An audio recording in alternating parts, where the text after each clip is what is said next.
Gracias por invitarme. Bueno, vamos a conversar sobre el tema del alcoholismo y vamos a hacer primero explicar de qué se trata y después una reseña histórica sobre la enfermedad. A mí no me gusta hablar de alcoholismo, sino de alcoholismos en plural, porque en realidad bajo este término se abarcan un conjunto de enfermedades que tienen un denominador común, que es el consumo de alcohol con diferentes grados de dependencia física y psíquica, pero donde el alcohol es una condición necesaria, pero no suficiente, porque hay determinantes para que la enfermedad desarrolle, biológicos, psicológicos y socioambientales. En realidad, el consumo de alcohol se remonta a muchos siglos atrás. Les diría que antes que el hombre apareciera sobre la faz de la tierra, ya los protomínidos bajaban de los árboles y consumían frutos fermentados. Y bueno, y la fermentación para producción de bebidas alcohólicas, el ser humano los está produciendo desde hace 9.000 años. Fueron los chinos los que comenzaron a fermentar cereales para producción de alcohol. Y en el siglo VIII empezaron a destilar bebidas alcohólicas de alcohol. Quien comenzó a destilar alcohol fue un persa, un médico persa llamado Abu al-Razi. Pero, si bien todos sabemos que Alejandro Magno, aunque no existía el tango, lo mató la última kurda, y que los problemas relacionados con el alcohol se conocen hace mucho, en realidad, con la revolución industrial en el siglo XIX, es cuando empieza a transformarse en un problema para la salud pública, porque el consumo de alcohol se masifica. Que el alcohol produce enfermedades lo sabemos hace rato. Hacia el siglo XVIII, el consumo de ginebra produjo, por ejemplo, en la Londres de ese entonces, una epidemia, y esa epidemia se conoció en virtud del daño que el alcohol le producía a las mujeres que embarazadas consumían alcohol. Entonces se empezó a relacionar el alcohol con enfermedad cuando empezaron a nacer niños en esta epidemia de ginebra que inmortalizó William Hogarth, el pintor inglés, en un cuadro llamado El Callejón de la Ginebra. Se empezó a ver que producía enfermedades en los niños, patología congénita en los niños, lo que llamamos hoy por hoy el síndrome alcohólico fetal, que desgraciadamente en algunos países como Francia hasta en 1 de cada 1000 nacimientos se ve hoy por hoy. Pero bueno, digamos que como enfermedad no se conoció sino hasta, digamos que hasta fines del siglo XVIII, principios del siglo XIX. A fines del siglo XVIII es cuando en Estados Unidos un neurólogo llamado Benjamin Rush lo relaciona con la patología del sistema nervioso. Si ustedes saben que el alcohol produce patologías en múltiples órganos, y uno de los blancos más importantes por efecto tóxico directo y también por efecto metabólico es el sistema nervioso. Bueno, este neurólogo americano intuyó la relación entre alcohol y el daño del sistema nervioso. Pero el término alcoholismo se acuña recién en 1849, cuando lo designa de esta manera la enfermedad un profesional sueco llamado Magnus Haas. Ustedes saben que las ideas de los seres humanos van y vienen, y si bien a mitad del siglo XVIII ya hablábamos de esto de esta patología como una enfermedad, y en el siglo XIX se empieza a hablar de alcoholismo, hacia fines del siglo XIX las corrientes religiosas intolerantes empezaron a catalogar a los enfermos alcohólicos como viciosos o como locos morales. Y como tales, los enfermos alcohólicos, en lugar de ser atendidos como tales, como enfermos, pasaron a ser delincuentes. Y por lo tanto, eran internados en hospitales de prisiones. Surge a principios del siglo XX la ley Harrison en Estados Unidos, por la cual se condena a los consumidores de drogas y de alcohol, y bueno, de esa manera se retrocede en el conocimiento de la enfermedad, catalogando a los enfermos, como les repito, como locos morales. Pero claro, había ya una semilla relacionada con el tratamiento del alcoholismo como enfermedad, y entonces empiezan a realizar los primeros trabajos experimentales, y Jelinek, que fue un gran patólogo, nuevamente toma el tema como enfermedad y lo relaciona con la dificultad para, una vez que se ha decidido consumir alcohol, suspender la ingesta voluntariamente. Es decir, que relaciona la enfermedad con el no poder dejar de consumir una vez que se ha iniciado la ingesta. ¿Sí? Hay algo que va más allá de lo que la persona puede hacer por su propia voluntad. Y eso fue muy importante porque empieza a disculpabilizar al enfermo alcohólico. Deja de ser un loco moral, un vicioso, para nuevamente ser un enfermo que no puede manejar su enfermedad solamente con su voluntad. En el año 1935 surge una institución que persiste hasta la actualidad, que es Alcohólicos Anónimos, que a través de un programa intenta colaborar con la recuperación de los enfermos alcohólicos. Pero fíjense que pasaron más de 30 años para que la Organización Mundial de la Salud definiera a la enfermedad de alcoholismo por primera vez. Entonces, transcurrieron muchos siglos y, vuelvo a insistir, recién en 30 años después, o más de 30 años después de la creación de Alcohólicos Anónimos, la Organización Mundial de la Salud define por primera vez al alcoholismo como una enfermedad, le incluye en la clasificación de enfermedades, y de allí en más, obviamente que en cuanta clasificación exista, la enfermedad está presente. Esta es una enfermedad, como les decía a ustedes, que tiene diferentes factores.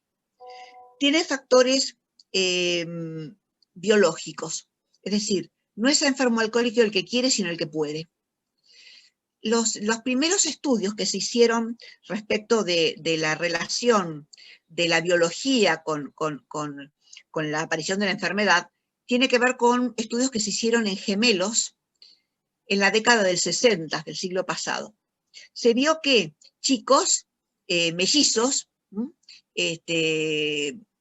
o gemelos de padres alcohólicos, donde uno de los gemelos se criaba fuera del hogar de los papás biológicos, desarrollaba la enfermedad tanto como el que se quedaba a cargo de esos papás, o ambos, aún no criándose en el hogar de los padres biológicos.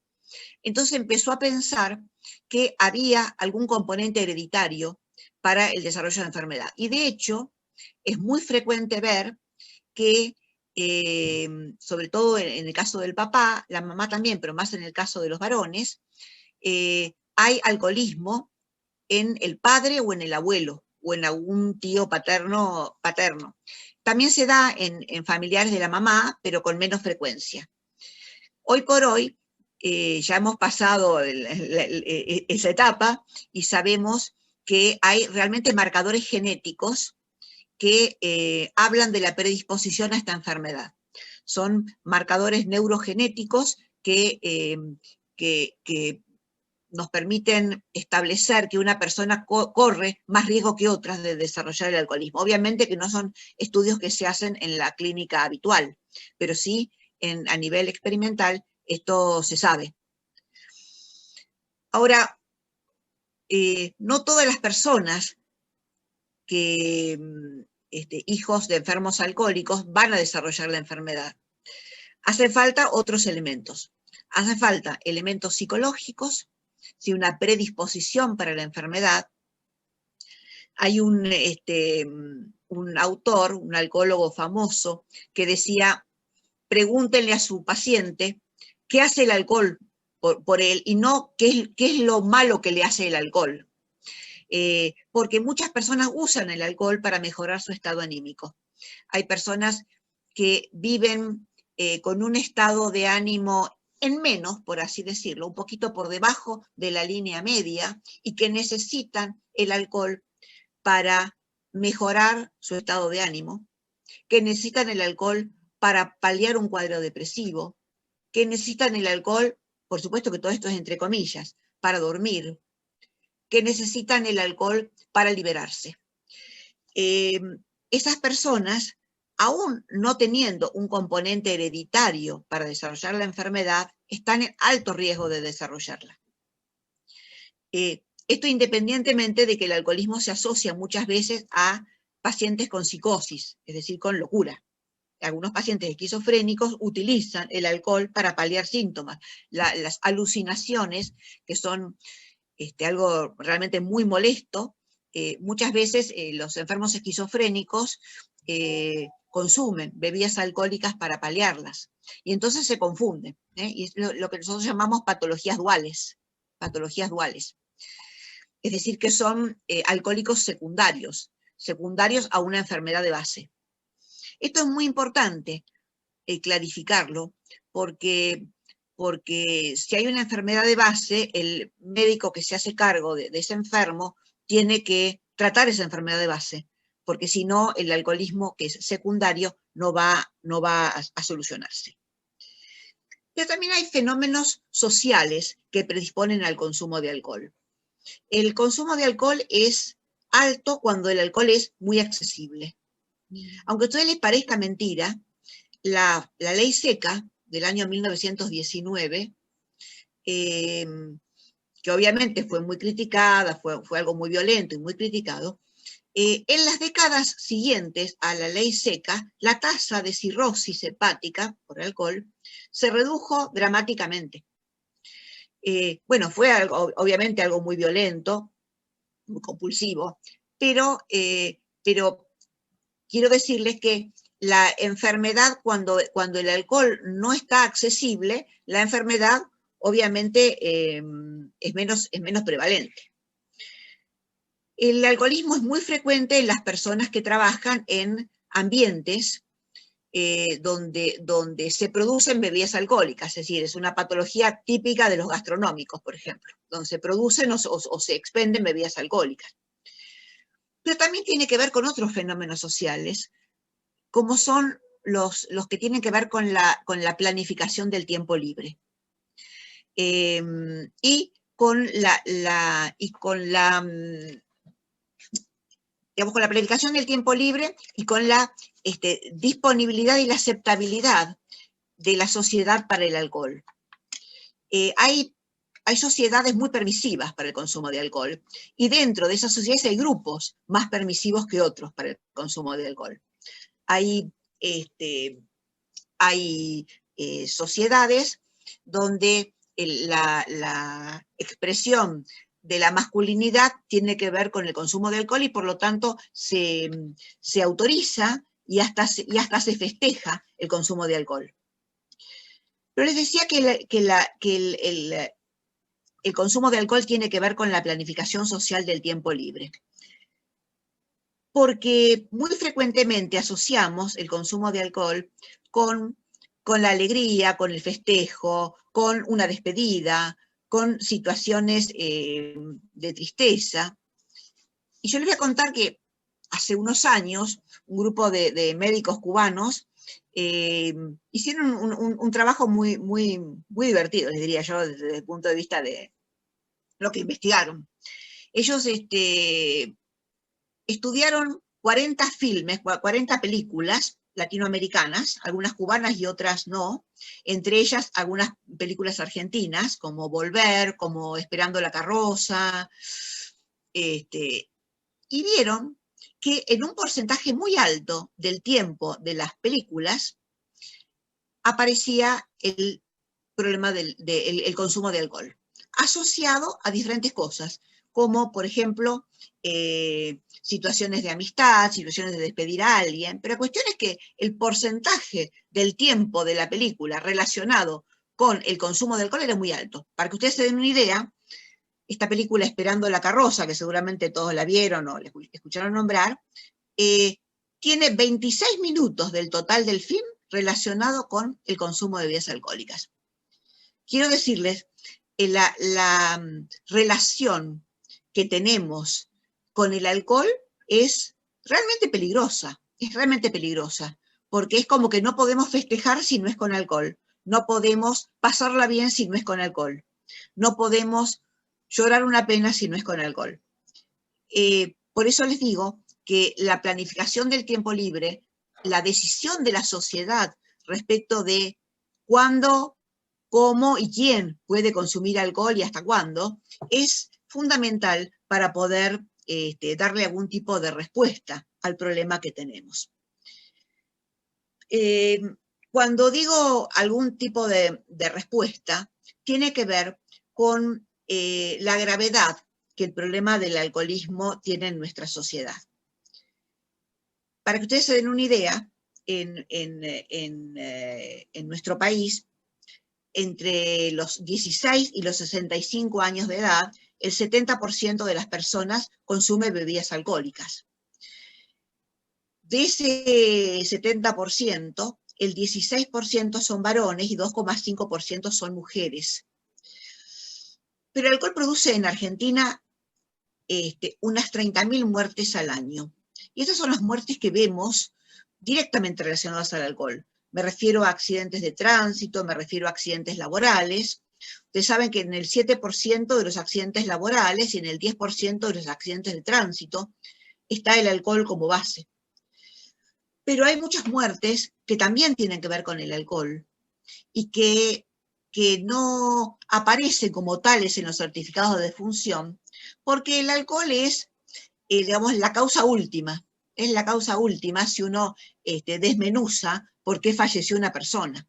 Ustedes saben que el alcohol produce enfermedad del sistema nervioso, produce cirrosis hepática con altas tasas de mortalidad,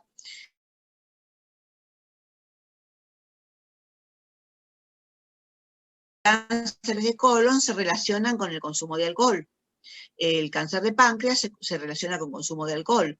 Los trastornos de la inmunidad también, es un enfermo alcohólico es un inmunodeprimido por definición y por lo tanto puede hacer cuadros de neumonía, puede hacer meningitis, puede tener tuberculosis. Es decir, cuando tenemos un paciente con tuberculosis, a partir de la era del HIV, bueno, buscamos el HIV en la base, pero yo diría que anteriormente la madre del borrego era el alcohol. Entonces, hay muchas muertes que ocurren al año donde la causa última, si la buscamos, es el tema del alcohol. Entonces yo creo que hay más de 30.000 muertes al año en nuestro país por causa del alcohol.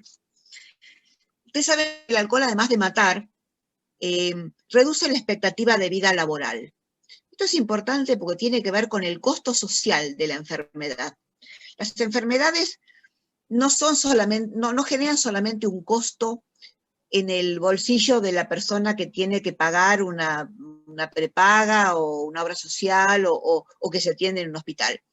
También generan un costo social muy alto, no solamente por los gastos que produce el enfermo alcohólico en su tratamiento, sino porque además implica una cantidad de años de vida laborales perdidos. Se estima que un enfermo alcohólico tiene una pérdida de expectativa laboral de entre 15 y 20 años, lo cual es muy grave, porque eso implica un costo social, no solamente los accidentes laborales que ponen en riesgo su vida y la de terceros, sino además la cantidad de años de vida laboral perdida. Y estamos hablando de que el que pierde años de vida laboral es una persona, y esa persona tiene una familia. Y desgraciadamente, la mayor carga de morbilidad por alcoholismo, carga de morbilidad significa de enfermedades relacionadas con el alcohol, se da en varones de menores de 45 años, con lo cual esa enfermedad está provocando daño no solamente a ese enfermo, sino a la familia que lo necesita como sostén. Yo insisto un poco con estos temas porque tienen mucho que ver con la gravedad de la enfermedad y con darnos cuenta de que la respuesta a esta enfermedad no es algo individual del profesional que atiende al paciente, sino que tiene que ver con una cuestión que implica a toda la sociedad. En nuestro país, digamos, a ver, nosotros hablamos de consumidores de riesgo, antes se hablaba de abusadores de alcohol. Uno puede consumir alcohol en una dosis aceptable. Hablamos de dosis aceptable, para que ustedes se den una idea, un vaso de vino, que el vino tiene entre 7 y 12% de tenor alcohólico, ¿no? Un vaso de vino o su equivalente en una bebida espirituosa o cerveza, por ejemplo. La cerveza tiene 3 a 5% de tenor alcohólico, hay algunas cervezas que tienen más tenor, y las bebidas espirituosas llegan a 40 o más por ciento de tenor alcohólico. Digamos, un beber normal implica menos de 2 vasos de vino, o no más de eso, para un varón, y un vaso de vino para la mujer. ¿Por qué para la mujer menos? Porque el alcohol es una sustancia que se diluye en agua, y como la mujer tiene más proporción de grasa que de agua en relación al hombre, entonces se diluye en un volumen menor y por lo tanto es más tóxico para la mujer que para el hombre. Pero pasado ese valor esa cantidad de alcohol consumida en el día, empezamos a hablar de consumo de riesgo. ¿Consumo de riesgo por qué? Porque es un consumo que está poniendo en riesgo a esa persona adulta, me refiero a adultos, no a niños y adolescentes, por supuesto, está poniendo en riesgo a esa persona adulta, tanto de sufrir patología física como patología psíquica. Bueno, del 70% de las personas que consumen alcohol en nuestro país, 20% son consumidores de riesgo. O sea, son personas que están consumiendo alcohol y que no sabiéndolo, pueden el día de mañana tener una enfermedad relacionada con el alcohol. Yo siempre cuento que tenía un paciente, una persona que yo veía habitualmente fuera del consultorio, por otra cuestión, que un buen día apareció por mi consultorio con una molestia digestiva. Bueno, no era solamente una molestia, tenía una cirrosis hepática, y ni él ni la familia lo consideraban enfermo alcohólico. Este señor tomaba regularmente más de 1 litro de vino por día, era un trabajador manual, trabajaba como gomero en esa época, y bueno, se desayunó con que tenía una cirrosis hepática, terminó con un trasplante hepático, gracias a Dios todo bien, pero quiero decirles, esa persona era un consumidor de riesgo sin saberlo. Jamás lo vio alguien borracho. Es una persona que consumía y estaba acostumbrado a tomar fuerte, comía y, bueno, jamás consideró que eso podía ser tan dañino. Les cuento que en Argentina el 20% de los consumidores de alcohol son consumidores de riesgo hoy por hoy. Y que el 7,5% de los varones y 1,5% de las mujeres son ya dependientes físicos del alcohol. La mayoría de los consumidores de riesgo son personas grandes, personas de más de 50 años.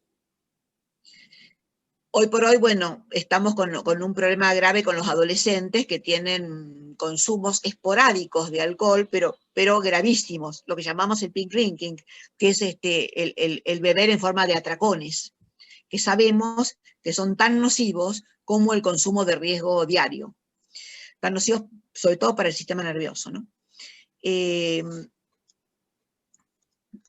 Les decía, en Argentina el 7,5% de los varones y el 1,5% de las mujeres son dependientes físicos o dependientes psíquicos, pero digamos ya son adictos, por así decirlo, al alcohol. Son personas que una vez que empiezan a consumir no pueden parar.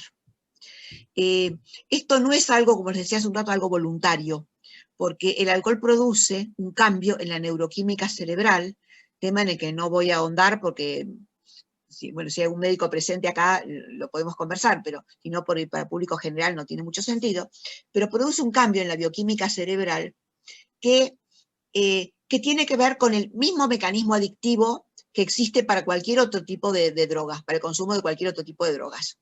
Entonces, estamos hablando de una droga muy, muy nociva y de la que una vez que se comenzó comenzó la adicción, salir de esta adicción es realmente muy complicado. Esto tiene que ver con el mecanismo de las endorfinas cerebrales, un poco se los cuento ilustrativamente para el que quiera saberlo, pero es una situación muy compleja poder salir de la enfermedad una vez que ya se ha declarado. Me están ¿Cómo lloviendo estamos? preguntas. Me están lloviendo preguntas, así que no sé. Ah, bueno. ¿Ustedes quieren parar y preguntar y después seguimos? ¿Querés? Yo lo digo, te paso y después vos lo considerás. Acá dice, ¿cómo se previene el alcoholismo en descendientes de padre alcohólico? A ver, yo creo que, es muy difícil prevenirlo porque no hay ningún tratamiento que permita prevenirlo, pero sí existe lo que se llama la psicoeducación. Es decir, hay que explicarle al adolescente, hijo de enfermo alcohólico, que para él el alcohol es mucho más peligroso que para alguien de la población general. Que es lo mismo que le decimos al hijo de un diabético. ¿Sí? La diabetes también es el alcoholismo es una enfermedad más prevalente que la diabetes, para que ustedes se den una idea, ¿no?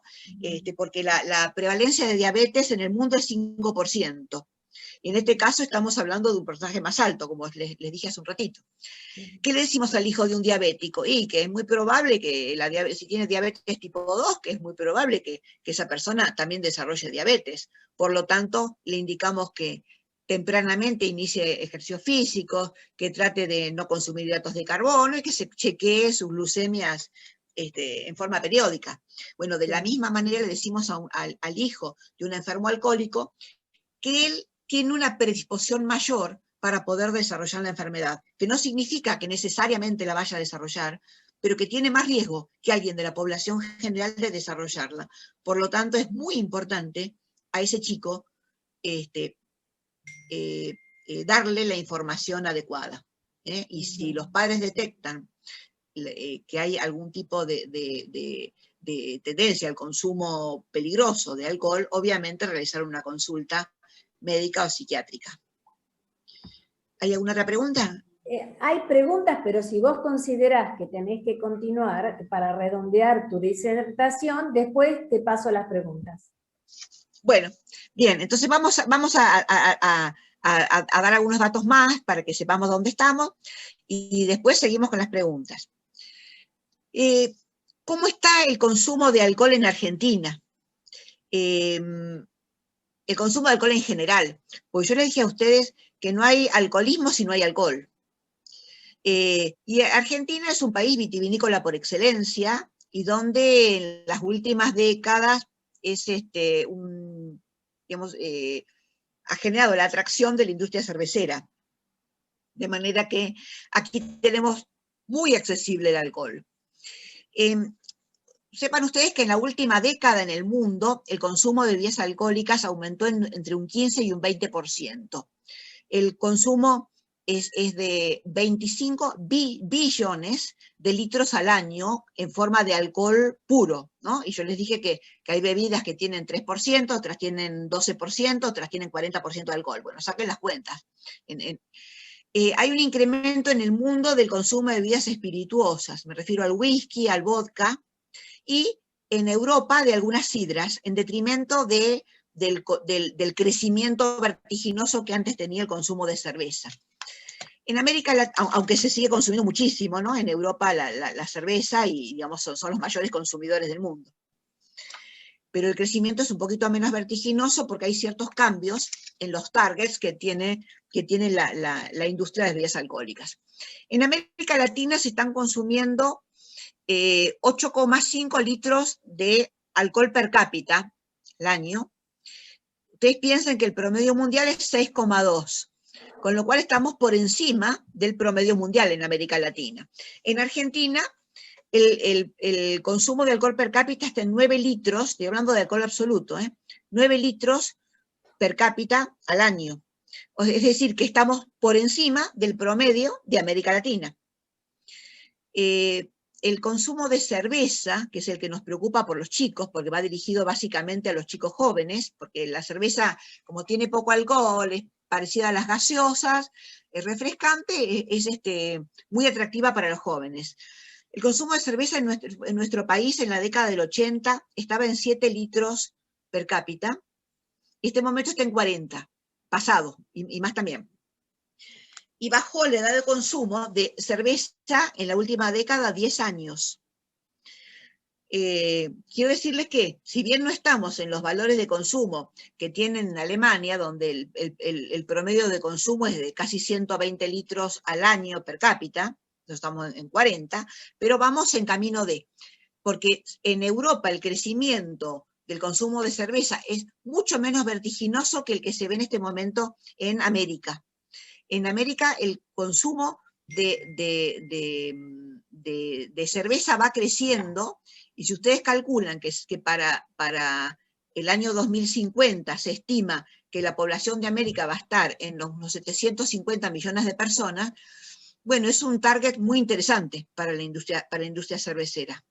Que, vuelvo a insistir, en Europa sigue creciendo, se consume mucha más cerveza que acá, pero el crecimiento a futuro parece bastante menor en su velocidad que lo que está ocurriendo en América. ¿Por qué? Porque en Europa se empezó a tomar cerveza antes que en América, y acá somos un target nuevo para la industria cervecera. Entonces, esto es peligroso básicamente por nuestros chicos. Pero la industria de las bebidas alcohólicas, claro, hay que vender, porque se produce, por lo tanto hay que vender. Entonces se encuentran estrategias cada vez más ingeniosas para la venta. Ustedes piensen que en la década del 90 se empezaron a vender, bebidas, en vino, por ejemplo, en envases de cartón. Eso no es inocente. El vino en envases de cartón es más barato, e iba dirigido en esa época a personas de menor poder adquisitivo, y veíamos chicos en las esquinas de los kioscos tomando de un Tetra Brick vino, ¿no? Bueno, hoy por hoy hay producción de vinos de alta gama, y entonces el target son personas de mayor poder adquisitivo. Y en eso se está incrementando mucho. En América Latina, Argentina y México son los países que tienen más producción de vinos de alta gama, y por lo tanto hay que venderlos, y por lo tanto hay que hacer propaganda. Así como para vender cerveza, la cerveza promociona eventos deportivos, a donde van jóvenes, bueno, las bebidas de alta gama están dirigidas a los adultos de mayor poder adquisitivo. Esto, hoy por hoy también hay un incremento muy importante en bebidas espirituosas, y eso en el consumo de bebidas espirituosas, me refiero al whisky, al vodka, que se ve tanto en jóvenes como en personas mayores. Esto es muy peligroso, porque estamos hablando de bebidas de un tenor alcohólico mucho más alto que lo que, digamos, que lo que puede tener una cerveza o un vino, ¿no? De manera que el riesgo para la población es francamente mayor. El año pasado hubo algún cambio en el perfil de consumo que tuvo que ver con esta cuestión de la pandemia, porque la pandemia trajo consigo el aislamiento social, el confinamiento, la perplejidad ante este fenómeno inédito de la pandemia, la incertidumbre, el miedo por la propia salud y por la salud de las personas que uno quiere, la culpa por la cuestión del contagio, la frustración de los proyectos, el encierro. Bueno, todo esto trajo como consecuencia en Argentina y en el mundo todavía un aumento mayor de bebidas alcohólicas.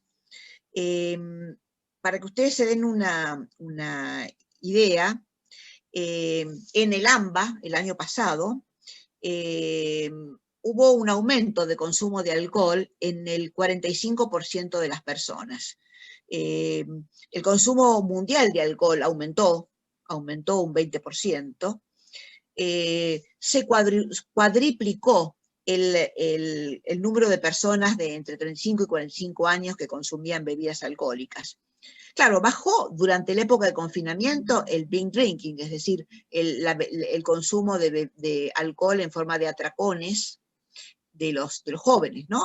La jarra loca, ese tipo de consumo de los chicos desenfrenado, por lo menos en el primer semestre. Después, obviamente, los chicos estaban muy retenidos, muy atados, y cuando pudieron salir, nuevamente ocurrió el desastre, ¿no es cierto? El consumo en boliches, el consumo en fiestas clandestinas y demás. ¿Qué es lo que pasó? Y bueno, la gente empezó a consumir alcohol por las razones que les mencioné hace un rato. Gente que no había consumido alcohol nunca empezó a consumir, estaban en casa. Se consumió en Argentina mucho vino de alta gama, porque a lo mejor jefes de familia que se han quedado en el hogar, que trabajaban, hacían home office, podían almorzar en su casa, y entonces se empezó a consumir vino, por ejemplo, vinos de alta gama, o bebidas espirituosas en horarios donde habitualmente la gente no lo hacía. Para que ustedes se den una idea, esto no ocurrió en nuestro país. En Estados Unidos, las ventas aumentaron mucho, aumentaron un 500%. ¿Por qué? Y porque los productores de bebidas alcohólicas inventaron la manera de acercar bebidas alcohólicas de manera de delivery, o sea, ventas online. Esas ventas online incrementaron muchísimo la demanda, y por tanto las ventas. En nuestro país, para agravar las cosas, el precio del vino en el primer semestre del 2020 bajó casi un 15%.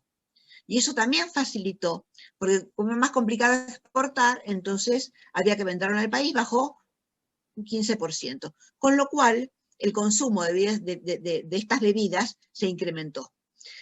Quiero decir, y un poco a modo de corolario y para terminar la charla, el tema del alcoholismo es un tema que nos compete a todos. Es un problema social, tiene un costo social muy alto, depende de nuestra planificación como sociedad. Algo que no les dije, muchas veces la legislación tiene que ver con la planificación del tiempo libre y con la disponibilidad de las bebidas alcohólicas. En nuestro país, las primeras leyes para prevención de alcoholismo surgieron a principios del siglo pasado con Domingo Cabret, pero después, hasta la década del 90, hablo del año 96 y después 97, no hubo ninguna ley tendiente a prevenir el consumo de alcohol por los jóvenes, básicamente. Y salvo en contadas situaciones, los precios de las bebidas alcohólicas no aumentaron tan gravosamente como deberían aumentar para que fueran menos accesibles. Entonces, si yo quiero que la población consuma poco alcohol, tengo que gravarla con impuestos importantes. Pero desgraciadamente en la década del 90, las bebidas alcohólicas bajaron muchísimo de precio. Se podían comprar una botella de whisky en las góndolas de los supermercados, cuando anteriormente era una bebida prohibitiva para mucha gente, y eso incrementó el consumo de alcohol por la población.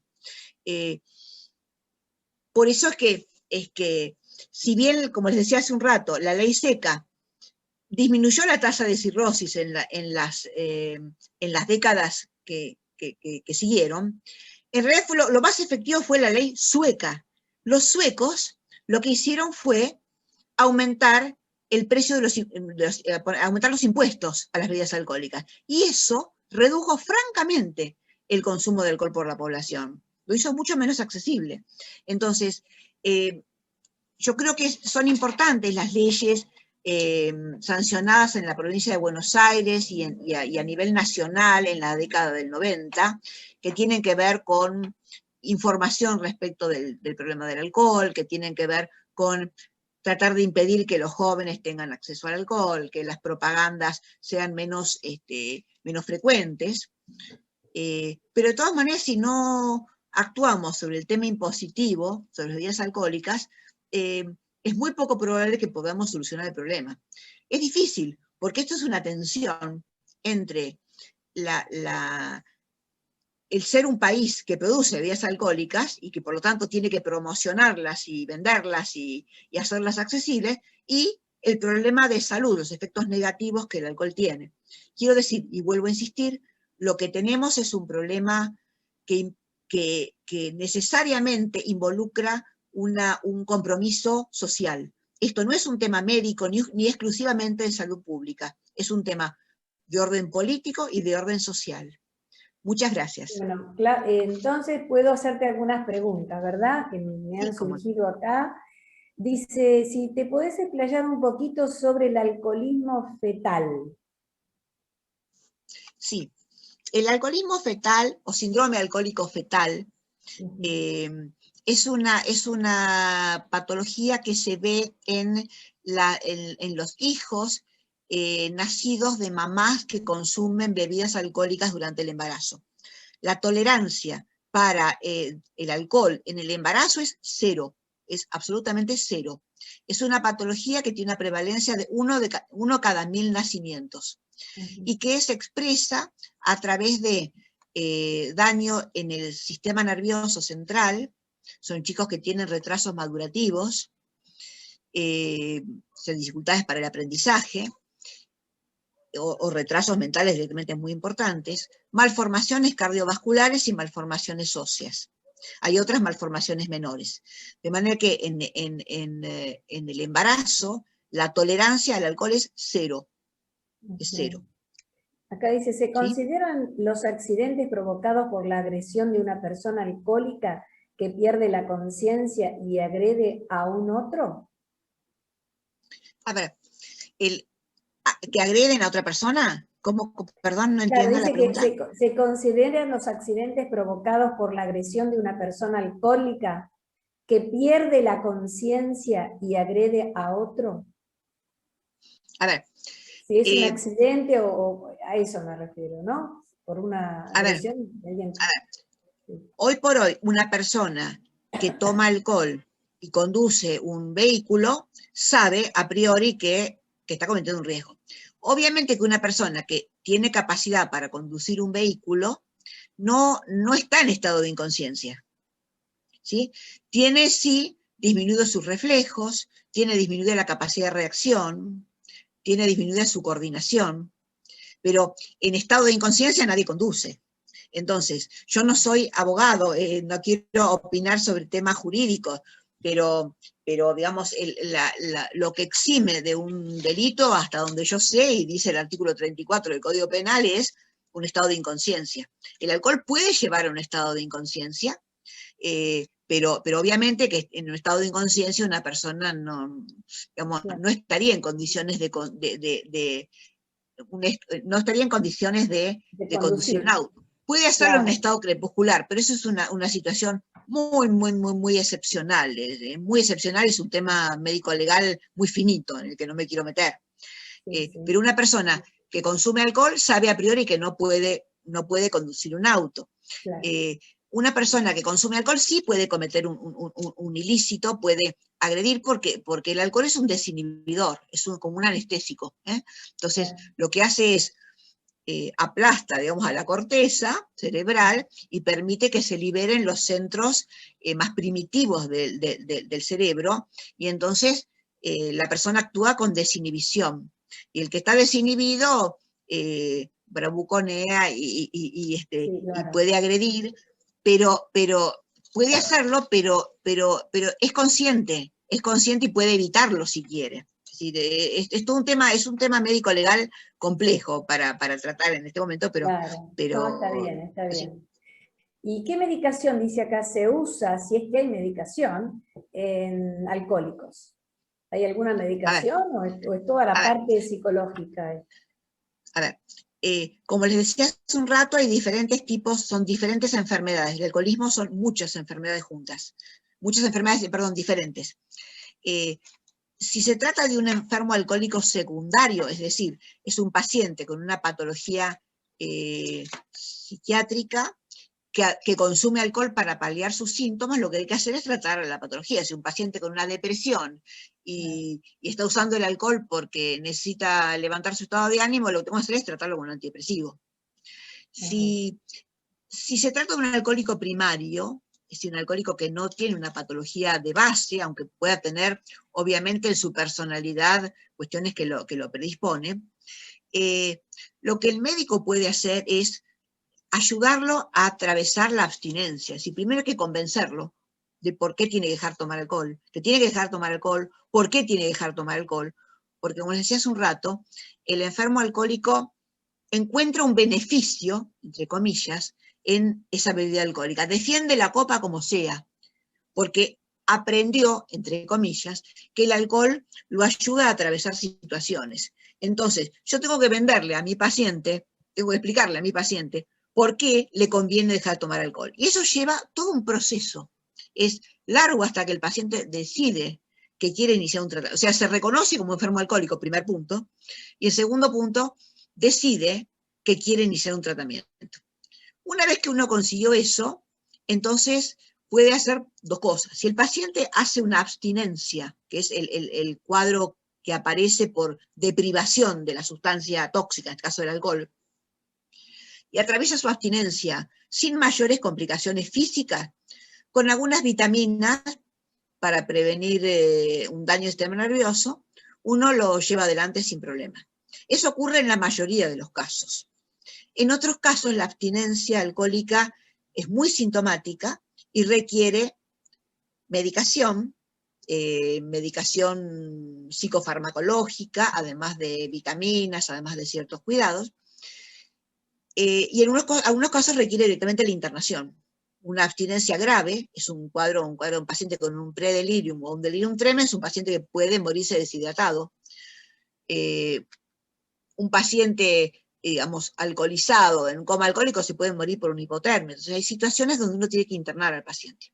Claro. Fuera de ese periodo, hay algunos medicamentos que se están usando para evitar lo que se llama el craving. El craving es ese deseo irrefrenable de tomar, ¿no? Porque el enfermo alcohólico es como el gordito. Es decir, necesita llevar algo a la boca. Tiene una compulsión por llevar algo a la boca. Necesita el chupete. Entonces, hay medicamentos anti-craving, pero que son una pequeña ayuda frente a este deseo irrefrenable de tomar.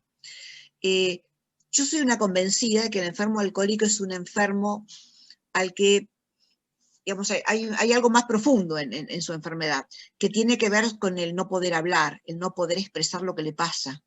Son personas que tapan lo que no pueden sacar para afuera. Entonces, estas personas lo que necesitan es hablar. En muchos casos son personas que no han tenido el abrazo suficiente en su niñez, que han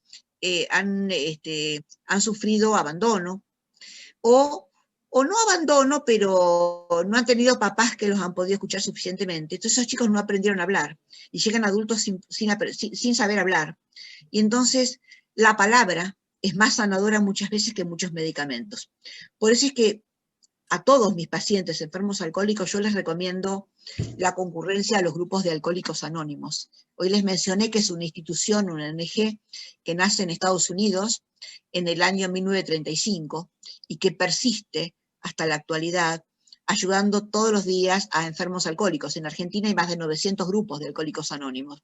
Ellos, a través de un programa que después fue replicado por Narcóticos Anónimos, por Gordos Anónimos, por Jugadores Anónimos y demás, el programa es el mismo, es un programa de 12 pasos, ayudan a que las personas puedan alcanzar y mantener la sobriedad. Porque lo que es importante saber es que esta es una enfermedad de por vida. Esto es muy importante que lo tengamos en cuenta. El enfermo alcohólico puede dejar de beber, puede mantener su sobriedad, pero en cuanto vuelve a tomar alcohol, como su neuroquímica cerebral queda alterada de por vida, si vuelve a tomar alcohol, vuelve a entrar en carrera alcohólica.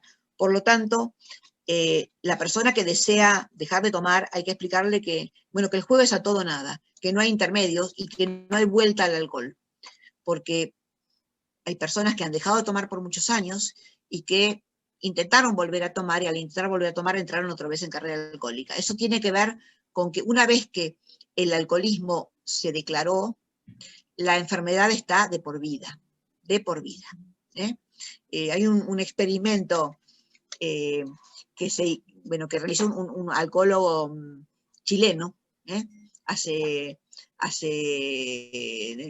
el siglo pasado, que es una cosa muy simple. Si yo tengo una ratita y a la ratita le ofrezco agua o alcohol, como el alcohol no es un alimento, es una caloría vacía, naturalmente la ratita elige agua.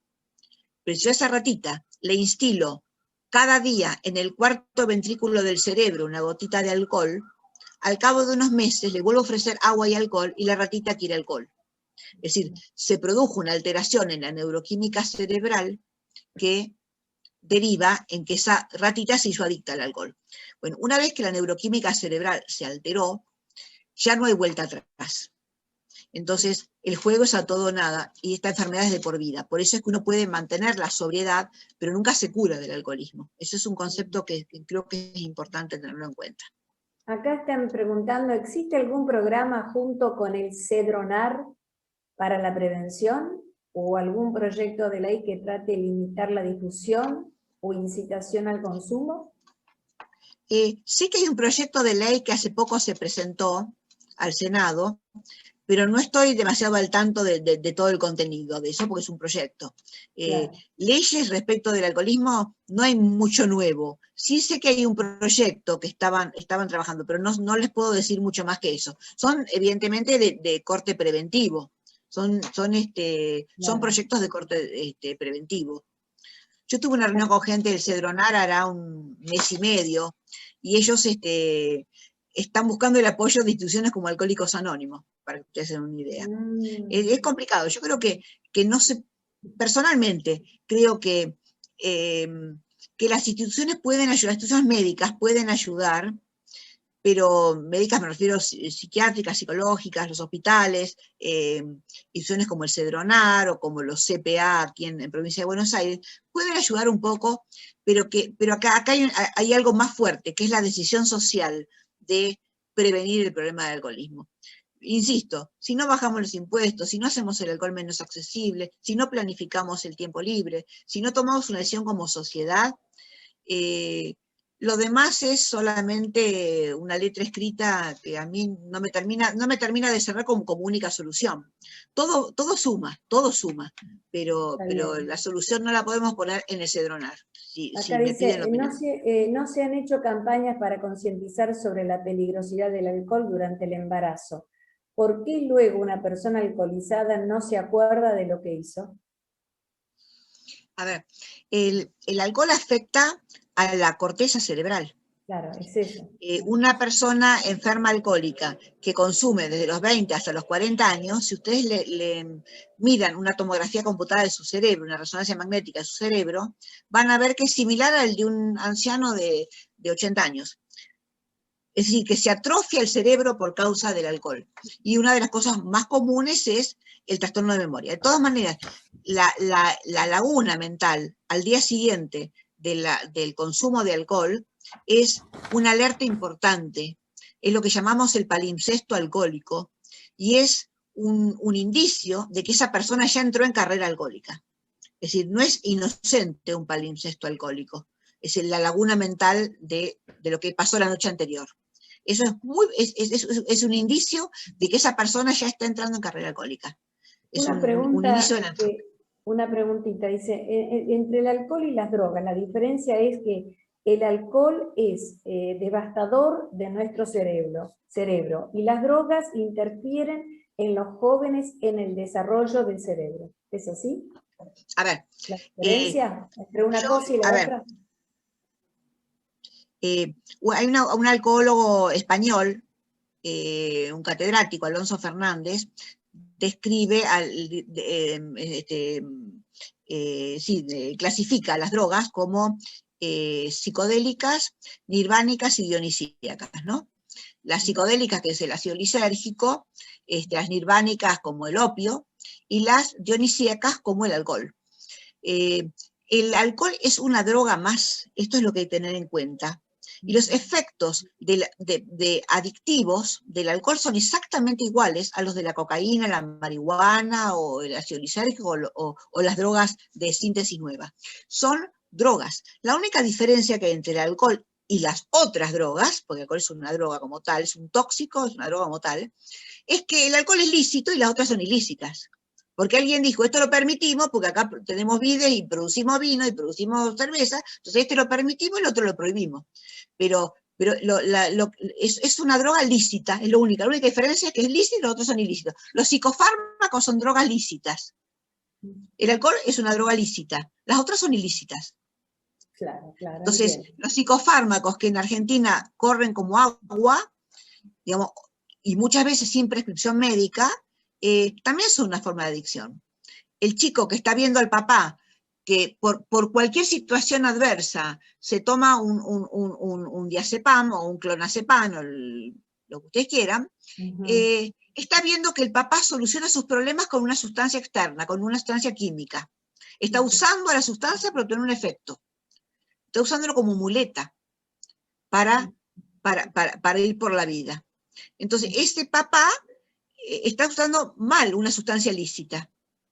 Y el chico, ¿qué aprende? Y aprende que, bueno, que si tengo algún problema, mejor me tomo algo. Y lo que por ahí empiezan a tener más a mano de chicos es el alcohol.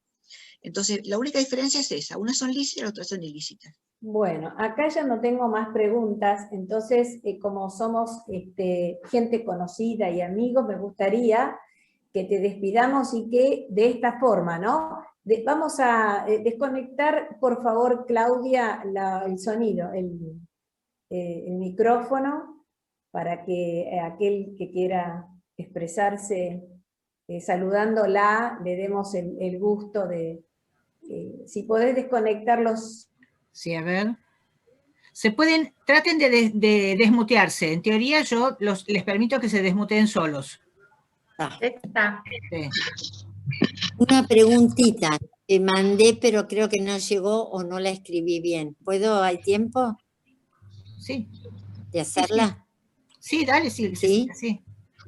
Bueno, ¿ayuda la participación de los padres, por ejemplo, en los colegios secundarios con los adolescentes? Invitarlos a reuniones donde puedan enseñarle a los chicos que se pueden divertir sin la necesidad de tomar alcohol. O charlas que vengan, por ejemplo, acá en Tucumán lo tenemos al doctor Miroli, y la verdad que ayudó muchísimo en las charlas en los adolescentes, sobre todo los de 5º año que hacían los viajes a Bariloche, y convocar a los padres también para ponerlos al tanto de las cosas que hacen los chicos, que por ahí a veces ni saben, porque se van a la casa de un amigo, a una fiesta, y no saben ni en qué condiciones vuelven al día siguiente o a la casa, ¿no? O sea, ayuda, me parece, ¿no?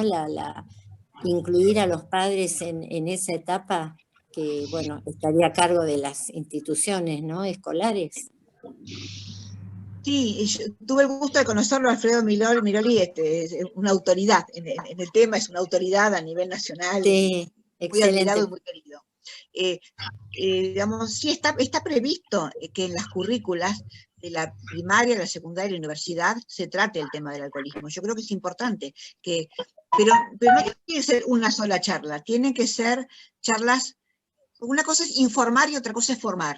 Entonces, tienen que ser, digamos, darse con cierta frecuencia. Si no solamente invitar a una persona un día para dar una charla, tiene que ser con cierta frecuencia eso. Y por supuesto hay que conversar con los chicos en la casa del tema. No podemos esperar que en la escuela les den toda la información. Creo que es muy importante explicar a los chicos que no es que el alcohol sea malo, pero que sí es algo con lo cual uno tiene que ser prudente, que beber con moderación no implica riesgos, salvo que uno tenga una herencia alcohólica, y que digamos que otro tipo de consumo es peligroso. Yo creo que eso es lo que hay que hacer, trabajar en la familia y también trabajar en las escuelas, desde ya. Gracias. La cuestión de las charlas, esto lo digo como docente, es muy importante, pero también es muy importante el ejemplo de los que los chicos ven cotidianamente a su alrededor. De sus casas, a donde asisten, las casas de sus compañeros. Eso, en realidad, habría que concientizar a los adultos, tanto como a los chicos, porque si no, la charla que se le da al chico en el colegio, el chico la escucha como algo vacío. Le hablaron de la historia de Japón, le hablan del alcohol, y no es lo mismo. Entonces, en realidad las campañas deberían empezar por hablarle a los padres, ¿no?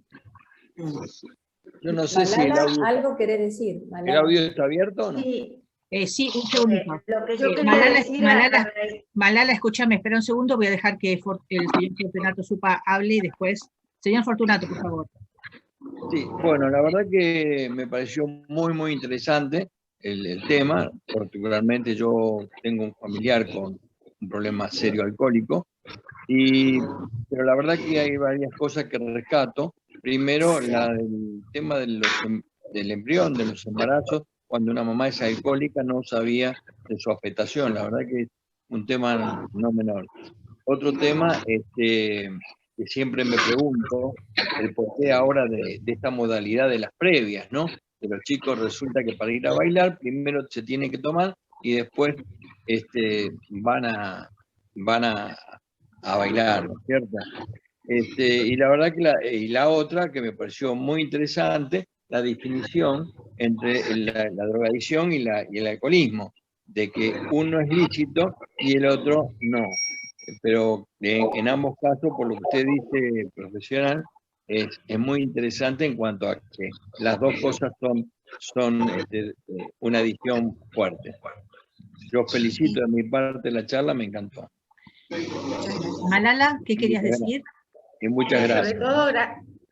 Sobre todo gracias a Vilma, estoy de acuerdo con Fortunato, que dice que el tema es que las ferias se dan y se dan en las casas, se dan porque los padres dicen que es mejor estar en la casa y no afuera, pero en definitiva el alcohol circula en la casa. Y después el tema que a mí me sorprendió es que muchas veces se habla de alguna tolerancia, un poquito de alcohol cuando están embarazados, y me sorprendió, Vilma, que vos hayas dicho 0 alcohol en el embarazo. No sé si eso es sabido. Me encantó la manera que lo relataste, la historia que hiciste, cómo acercaste todo lo que acercaste, y gracias. Y bueno, yo pienso que sí, que la cadena social hace un montón y que los pares hacen un montón, pero todo eso empieza con el ejemplo, como dijo Claudia, en sus casas. Bueno, la verdad, si no hay más nada que decir... Un segundito. Juan, John, si vos querías preguntar algo. Dale. No lo vi. Sí, una pregunta. No sé si hoy en día existe la materia que teníamos nosotros, higiene, en 5º año, donde estudiábamos sobre todo tipo de enfermedades eruptivas, venéreas, de salud, planes de vacunación, que bien podría estar incluido drogadicción y alcoholismo a la currícula. Pero no sé si sigue existiendo esa materia que nosotros teníamos en 5º año llamada higiene y salud. Los temas, John, si los temas están repartidos en distintas materias a lo largo del secundario. Ves las enfermedades junto con... Depende del programa de cada colegio, pero sí se ven. También depende mucho del programa, del profesor, del colegio, la profundidad en la que se trata el tema. Eso varía. Estar, está. Ok. Bueno, no como higiene, entonces, ¿no?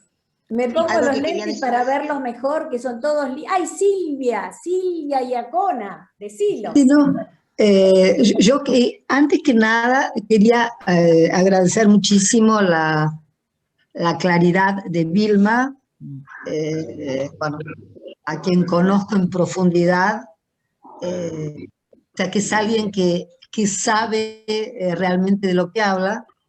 Y con respecto a lo que se habló de la implicancia en lo social, me parece que Vecinos en Acción en concreto es una manera concreta de que nos impregnemos como vecindario, como sociedad chica, como pequeños grupos en estos temas. Me parece que esto de por sí es como psicohigiénico, ¿no? Y me parece muy buena la iniciativa de Vilma, porque esto realmente me parece que nos ayuda mucho a, bueno, a compartir y a tomar conciencia en lo pequeño, porque la conciencia grande se hace cuando uno toma conciencia en lo pequeño, ¿no? Simplemente esto y agradecer enormemente. Gracias. Gracias, Silvia. Doctora, ¿te quedó algo por aclarar? No, que si quería, no, en relación a lo que preguntó Fortunato, que me pareció muy, muy atinado esto de por qué las previas, ¿no? Quería llevar a la reflexión de que en la época de nuestros padres, nuestros abuelos, nosotros venimos casi todos somos descendientes de europeos en gran parte, en Argentina, el alcohol se consumía, sí, el alcohol se consumía como algo nutricional, como algo relacionado con el estar en familia. Por eso esto de tomar con los amigos, en los asados y demás. Pero este fenómeno de la jarra loca, o de las previas, o de tomar desaforadamente, como están consumiendo los chicos ahora, hasta llegar al estado de coma, tiene que ver con una modalidad que hay un psiquiatra uruguayo que llamó como modalidad de consumo de retirada. Así como los chicos, hoy por hoy, en una fiesta, bailan con un volumen de música terrible que no permite la comunicación, bailan solos, ya ni siquiera en parejas, tienden a bailar solos, también necesitan aislarse con el alcohol. Es una droga de retirada, es una huida de una sociedad que no toleran. Entonces, es una modalidad muy trágica de consumo, que nos tiene que hacer reflexionar. Es muy interesante, un segundito, por favor. Es muy interesante. Una pregunta más. Te quería preguntarte algo. ¿Qué es lo mejor que puede hacer un familiar que tiene un hijo alcohólico? Primero, disculpabilizarlo, es decir, no poner el grito en el cielo, sino que permitirle al chico hablar con el chico, escucharlo. Lo que el chico necesita es una oreja, una gran oreja, y la explicación sobre digamos, el riesgo que está corriendo. Hoy por hoy, digamos, si es ya un adolescente, uno lo puede conectar con grupos de En mi caso particular es una hija grande, ¿no? Sí. Bueno, entonces, a ver, lo que uno tiene que tratar de convencerlo de que tiene una enfermedad, y que con esa enfermedad sola no puede, que es muy difícil salir y que sola no puede, y que uno es familiar, uno es el papá y no es su médico, por lo tanto hay que conectarla con su médico de cabecera y eventualmente con las reuniones de Alcohólicos Anónimos. Hoy por hoy las reuniones de Alcohólicos Anónimos funcionan por Zoom, casi todos los grupos tienen reuniones por Zoom. Si ustedes se meten en la página de Alcohólicos Anónimos, www.aa.org.ar, van a encontrarse con que hay un listado de lugares donde, hay un listado de grupos que tienen reuniones por Zoom. También hay reuniones presenciales, hay algunos grupos con reuniones presenciales. Acá en Zona Norte están funcionando ya algunos grupos con reuniones presenciales, con un aforo chico, pero reuniones presenciales. Pero si no, con Zoom. Por Zoom, perdón, la página donde vos estás, ¿dónde sería? Para de pronto en San Isidro, ¿en qué lugar? ¿Cómo es? En San Isidro hay grupos en Alsina 698, es el segundo grupo de antigüedad en el país, el grupo de Alcohólicos Anónimos de la calle Alsina. Es el segundo grupo de antigüedad en el país. Y después hay muchos grupos, tienen en Acasuso, en el Galpón, en Santo Domingo Guzmán, hay muchos grupos por la zona. Hay en el Sagrado Corazón, en Villa Adelina, hay muchos grupos. Ustedes son de San Fernando, en Aránzazu funcionan muy bien los grupos. Ajá. Entonces tendrían que meterse en la página y buscar los grupos más cercanos al domicilio de esta persona, o a veces no, a veces ni siquiera el grupo más cercano, porque, a ver, todos sabemos que el alcoholismo es una enfermedad, pero por supuesto que que la persona que sufre la enfermedad lo quiere mantener en reserva, y sobre todo una mujer, porque desgraciadamente esto es una enfermedad, pero para la mujer es como más sórdida que para el hombre. El hombre hasta es chistoso que consuma alcohol. En la mujer es algo que la califique mal y es terrible que pase eso. Y por eso la mujer en general, de ese tema no hablamos, pero el alcoholismo en la mujer es vivido mucho más dramáticamente, mucho más sórdido y dramáticamente. Y más escondido, más silenciado. Entonces, a veces para una mujer alcohólica es conveniente que concurra un grupo lejano al de su casa y no cerca de su casa. Sentirse más libre y más tranquila y estar más segura que el anonimato se va a guardar. Bárbaro. Quisiera Bueno, volver sobre entonces, algo que vos comentaste, que era que es una droga para separarse, aislarse. Lo más increíble es que si vos hablas con los chicos sobre las previas o sobre tomar para las fiestas, te dicen que si no toman, no se relajan para divertirse. O sea, el bloqueo social necesitan el alcohol para superarlo. Es notable. Lo usa como desinhibidor, La previa es un desinhibidor. Yo me refería a las amargas, cuando ya están en la reunión y consumen hasta caerse muertos. Yo hablaba, por ejemplo, ese es como un desinhibidor. Con un trago, sin un trago no me animo, con un trago me animo. Esa es la cuestión, ¿no? Sería interesante entonces trabajar con los chicos, incluso en el colegio, técnicas de desinhibición sin alcohol. Eso sería una forma de robustecer, digamos, la ayuda para que no necesiten, no quieran recurrir al alcohol como excusa. O sea, claramente. Bueno, chicos, la verdad, un placer. Aplausos. Vilmita. Leandro, atención, Leandro. Quiero agregar una cuestión de experiencia personal. Cuando empecé a estudiar teatro, no voy a dar ningún nombre ni ninguna, solamente esta técnica. Mi maestro de teatro tenía, por supuesto, técnicas de desinhibición, sin ninguna sustancia, y decía, para un actor, un exceso es admisible, pero no una adicción. Quiere decir que el exceso sería como una cuestión puntual o circunstancial. Incluso puede ser hasta beneficiosa para determinada circunstancia y para determinado objetivo. Y que lo que no de ninguna manera podía ayudar era una adicción. El tema es entre la situación puntual y la lineal. O sea, ¿cuál es el límite entre, o la conexión que habría entre el exceso como situación puntual y la adicción como situación lineal? Y que toda esta problemática, por supuesto que la forma de abordarla es esta, doctora, la que usted hace, porque claramente a todos nosotros nos queda como, nos encuadra el tema de la enfermedad.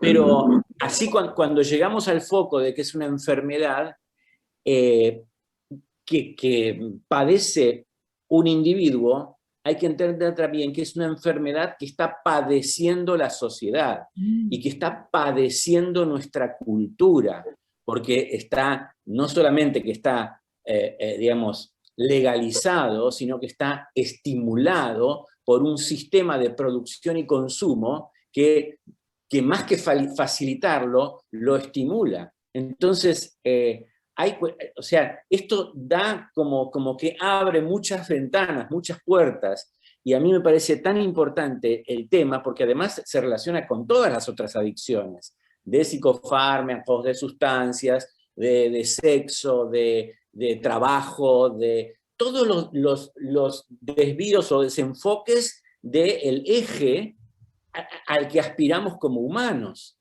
Y entonces yo quiero agradecer a Vilma De Brasi, a todo el grupo y a usted, doctora, porque abordar esto, y más en un momento de tanta enfermedad, no me refiero al COVID, sino a la enfermedad del miedo instalada, y que nos está afectando de esta manera, me parece que es muy importante tenerlo como luz roja del tablero, doctora. Muchas gracias. Bueno, gracias a todos ustedes. Gracias, Vilma.